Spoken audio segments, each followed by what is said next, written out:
나는 내면의 찬란한 빛 속으로 높이 고양되었고 놀랍게 살아 생동하는 권능을 느꼈다.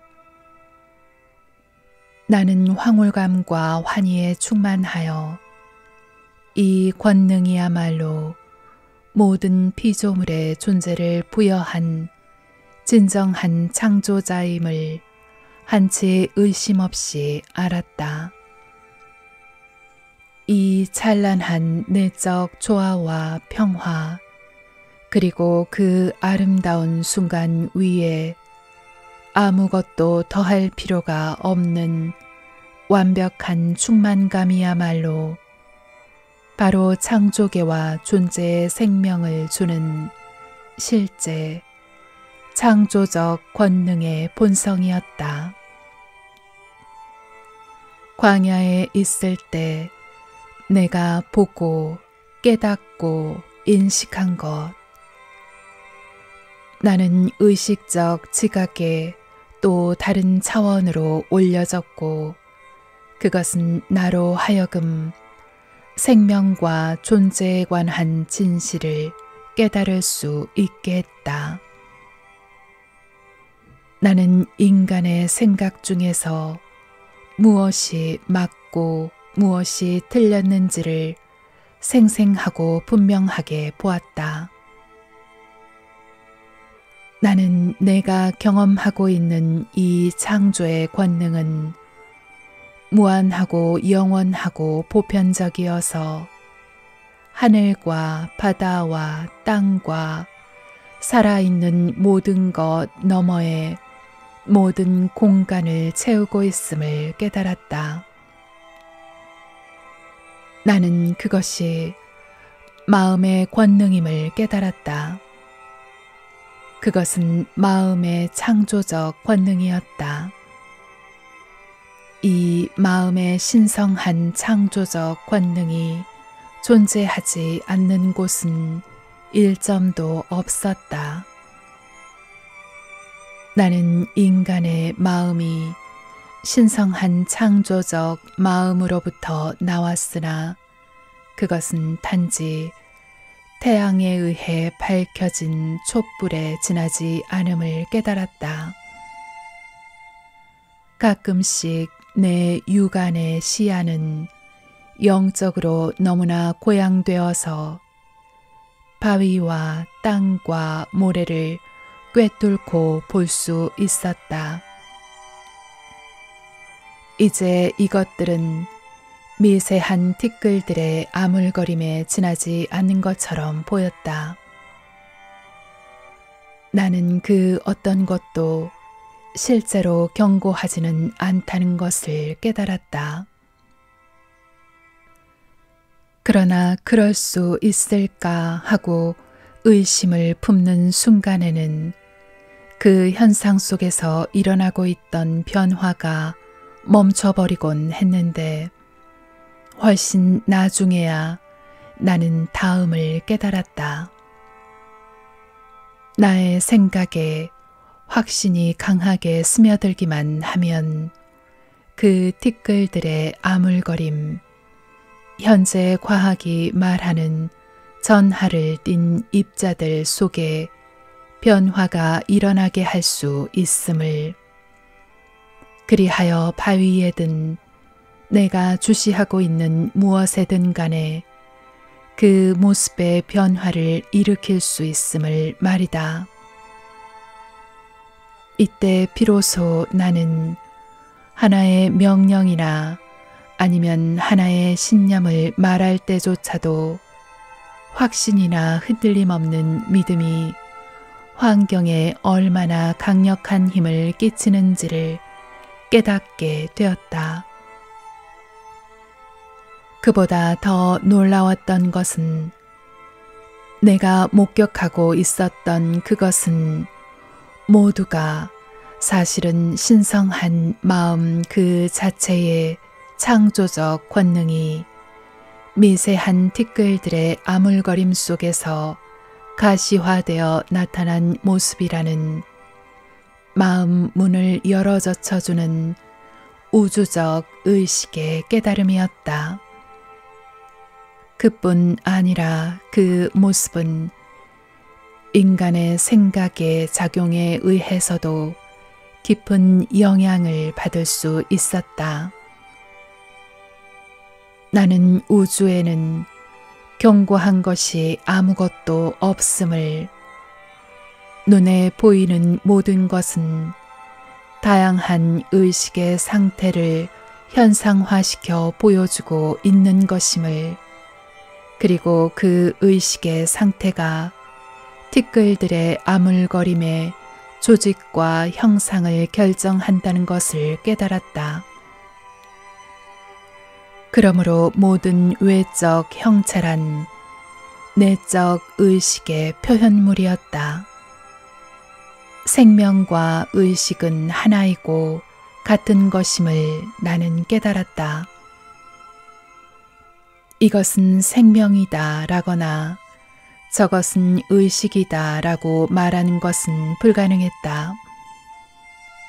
의식은 곧 생명이었고 생명은 곧 의식이었다. 그리고 그 둘을 만들어낸 창조적 권능은 우주의 배후와 그 속과 그 너머에 있는 신성한 우주심이었다. 나는 사람들이 개체성과 형상에 가장 높은 중요성을 부여한다는 사실을 깨달았다. 그들은 형상을 지닌 개체라는 매개물을 통하지 않고 제대로 기능하는 마음 혹은 지성은 상상조차 할 수가 없었다. 유대인들이 가없는 지고의 존재의 이미지를 긍정적이든 부정적이든 인간의 모든 속성을 고스란히 지니고 있는 모습으로 만들어낸 것도 이 때문이었다. 그래서 선지자들도 인간의 변덕에 대해 여호와가 분노하여 벌로써 위협하고 전염병이 돌게 한다고 믿을 수 있었다. 그러나 나는 이 같은 정신적 이미지가 신화임을 깨달았다. 그것은 존재하지 않는 것이었다. 존재의 어떤 차원에서든 창조와 그리고 인간 자신과 관련하여 너무나 중요한 요소는 마음, 표현된 지성임을 나는 깨달았다. 그러니 창세기는 다시 써져야만 한다. 창조 이전에 우주심, 창조계 자체의 내부와 그 배후에 있는 창조적 권능이 있었다. 우주심의 창조적 권능이 무한한 천계 속 모든 곳에 있고 지상의 형체들 속에서도 작용하고 있음을 의심의 여지 없이 너무나 명백히 보았을 때 나는 주변을 둘러보라는 내면의 소리를 들었다. 하지만 거기엔 바위와 자갈밖에 보이지 않았다. 그러더니 갑자기 내 눈앞에 상상할 수 있는 모든 식물과 덤불과 나무가 자라고 게다가 나무 사이를 날아다니는 새들과 풀을 뜯는 동물들도 사는 아름다운 땅의 광경이 펼쳐졌다. 이 광경을 놀랍게 지켜보다가 나는 식물과 나무들을 비롯해 모든 것이, 물론 새와 동물들까지도 사실은 무한히 작은 존재들의, 너희의 현대 과학은 그것을 세포라 부른다. 공동체가 무수히 모여서 이루어져 있음을 보았다. 이들은 온전한 생명체의 외적 형상과 내적 체계를 이루는 다양한 기관과 내용물을 만들어내기 위하여 완벽하게 조화된 협동정신 속에서 끊임없이 일하고 있었다. 나는 이 놀라운 작용을 바라보면서 오랜 시간 동안 명상했다. 시간은 더 이상 나에게 중요하지 않았지만 말이다. 나는 그것을 응시하고 또 응시하면서 생각했다. 짐승의 털과 깃털과 살갗 등의 외피 안에 든 존재들의 미세한 공동체들 안에서 그토록 강렬한 활동이 일어나서 그토록 다양한 종의 몸체들의 생명과 형체와 영양과 치유와 보호와 지구력을 부여하고 있다는 것을 그 누가 짐작이나 했겠는가. 나의 주의를 끈 것은 지성적으로 행해지는 그 역사였다. 그러므로 생명체 속에 가장 작은 존재 세포로부터 우주의 가장 진보된 존재 인간 자신에 이르기까지 창조적 권능의 작용에는 역사가 필수 불가결한 부분임을 깨달았다.